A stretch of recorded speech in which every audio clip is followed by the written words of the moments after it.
What do you think of when you hear the word Grenache? They didn't have the wine by the glass. My soul was crushed.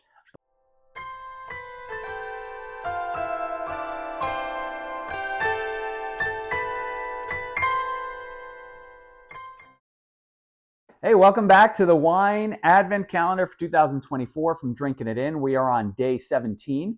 We're talking about Grenache. I just love the way Grenache sounds. It's also known as Garnacha in Spain, so don't get confused. The same thing. These wines are they're pretty unique in that they're medium to full-bodied, medium in tannin, medium in acid, but usually high in alcohol, just because of how the fermentation process works with these grapes. So I find like 100% Grenache really, really easy to drink, especially if it's well made. But you got to be careful because the alcohol can get high. You don't necessarily feel it or taste it in the wine, but you'll feel it later on if you have a little too much. Grenache is very much rooted in red fruit, and I think the hallmark of it is a strawberry flavor. You can, get a little darker, right? Some flavors of plums as well, but strawberry is generally going to be the dominant one. Some of the Grenache can be have a little herby note to it, and I know I called out Garnacha in Spain, but I think the other thing to know about Grenache is that it's the G in the GSM blend. So Grenache, Syrah, Mourvedre, the blend that's made famous in the southern Rhone. Great wines there, and Grenache usually plays a pretty good role there as a primary grape.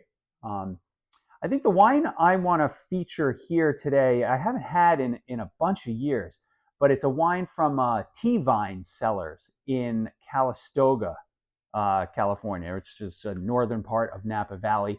When I was really starting to get, I'd say, serious about it, maybe serious is the wrong word, maybe obsessed with wine is a better word. I was flying out, I was visiting clients in San Francisco for work, and I got in, when you're flying in from the East Coast, and you're taking an evening flight, you usually get in, around, I don't know, 11 o'clock Eastern, but it's still 8 o'clock then. You probably haven't had a proper dinner, or at least I always find that when I get to California, I wake up and I'm always hungry. So I would, my routine was kind of always to grab dinner after I got to the hotel, and so that I was I didn't go to bed hungry. I hate going to bed hungry, and your cross country flight, that'll do it. And at Annabelle's Bistro, I don't know if they're still there. This was back in like 2012 to 2015 when I was going to San Fran a lot.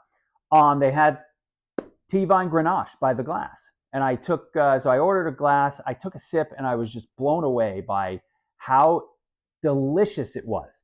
It was a little on the sweet side, which I like, right? But it was so unctuous and so delicious that I became immediately obsessed with T-Vine and everything they do, and immediately obsessed with T-Vine Grenache. So needless to say, my next flight out, went to the same place. They didn't have the wine by the glass. My soul was crushed. But hopefully you can find T-Vine across the country. Not a giant producer, but I've seen them in enough spots in Boston and New York that hopefully they're able to get it locally. That's all I got right now for the Grenache, and I will see you tomorrow for day 18. Thanks for joining.